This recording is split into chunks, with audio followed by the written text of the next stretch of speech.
Hello, hello, hello. Welcome back to Everyday English Talk, the podcast that helps you survive in the English-speaking world. I'm Jake. And I'm Emma. Jake, you sound a little out of breath. Have you been running? Maybe. I think I just got lost trying to find our studio. It was embarrassing. Today's topic is inspired by my own poor sense of direction, asking for directions. It's a crucial skill. It's often when language learners feel the most stressed. You're trying to navigate a new city and translate at the same time. Exactly. So today, we'll teach you the polite phrases, the key vocabulary, and how to understand the answers. But first, please hit the subscribe button so you never get lost finding us. Yes, find your way home to us. Okay, let's start with the approach. Emma, you can't just shout, "Where is the post office?" No, you can't. Politeness is key. We need a good opener. The best one is starting with an apology or a gentle interruption. Like, "Excuse me, sorry to bother you, but..." That's very friendly. Perfect. Or, pardon me, do you speak English? And then you get to the point. You don't say, "I need the bank." You use modal verbs to sound softer. Modal verbs are the key to politeness in English. Right.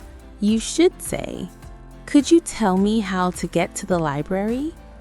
I was wondering if you could help me find the main square." Notice how Emma used could and was wondering. These phrases are much softer than just can you. They show respect.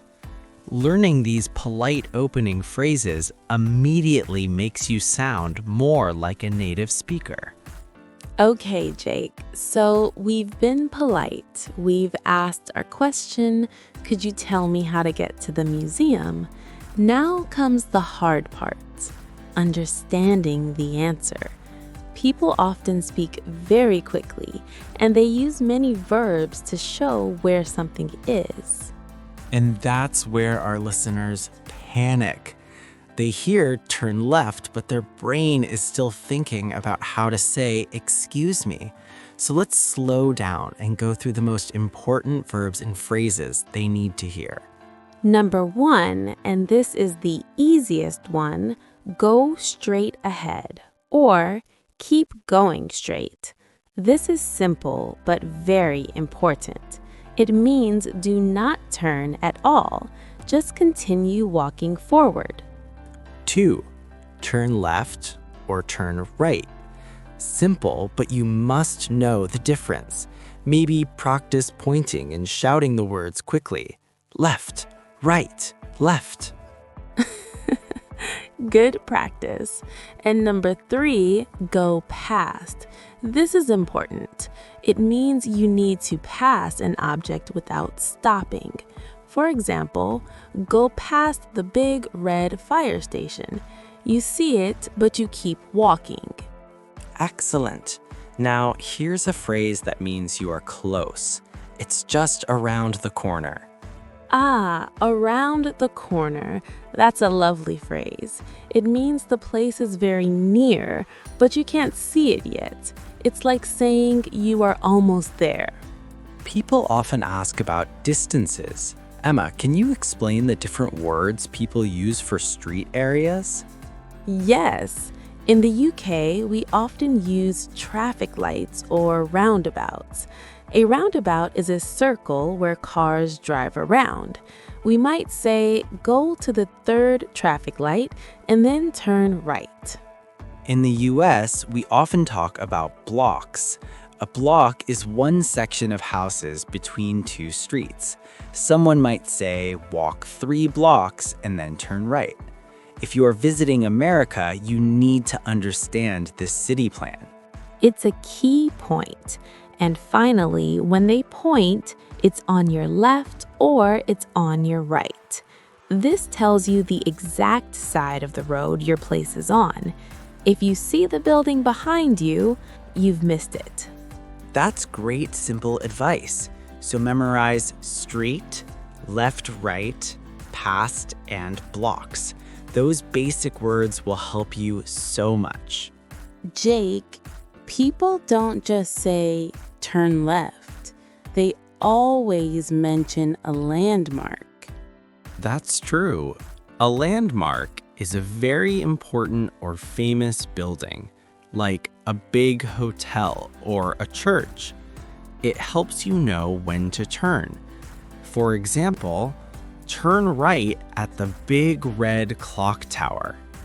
And they often use small words called prepositions to show the exact location of the destination. Let's practice 3 common ones. Imagine the coffee shop is your destination. Okay. Number 1, it's across from the post office. This means they are on opposite sides of the street. You must cross the street to get there. 2, it's next to the library. This means it is right beside it. Very easy. And 3, it's between the park and the theater. This means it is in the middle of 2 things. They are using 2 landmarks to help you. These small words are so important. But Emma, what if the instructions are complicated? What if the person speaks too fast? It's better to be honest than to get lost. Absolutely. Never pretend you understand. It's much better to stop them and ask them to clarify or repeat. This is the key to safe travel. So, what should the listener say? You can say, "Could you say that again, please? A little slower?" Or, to make sure you heard correctly, you can check for understanding. Yes, like this. So you said turn left at the traffic lights, correct? You repeat the main instruction back to them.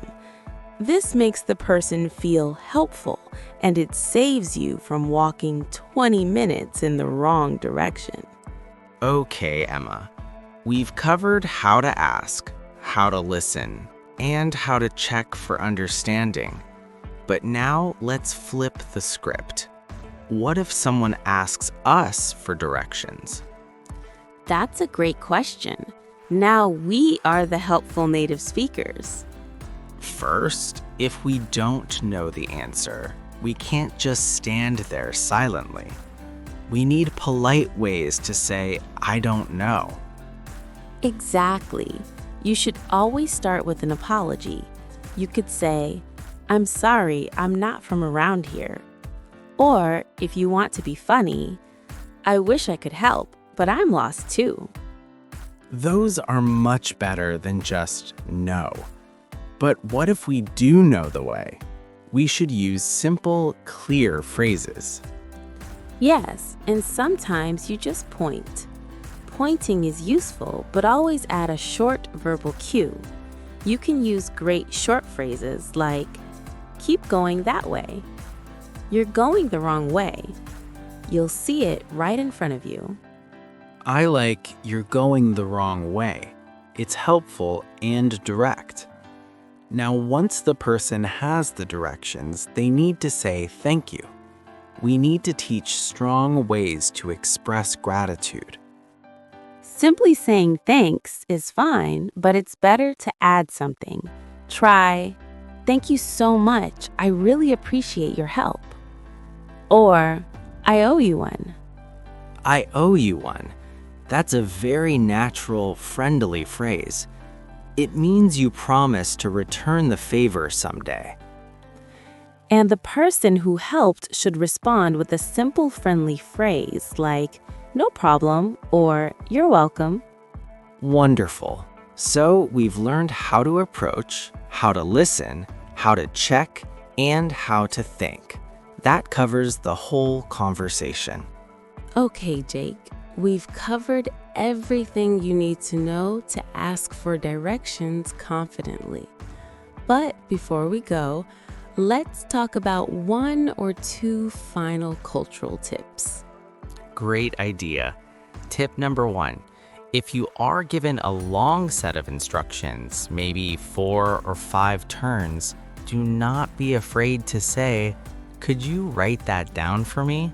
Absolutely. Most people are happy to help. A quick note is much better than trying to remember 5 separate turns. Tip number 2. This is funny. Do not trust distance estimates. If someone says it's just 5 minutes away, that might mean 5 minutes by car or 20 minutes walking. It's true. Everyone's definition of 5 minutes is different. Always double check by asking, is that 5 minutes walking or driving? So, let's quickly review the most important points we covered today. We learned to start with, excuse me, sorry to bother you.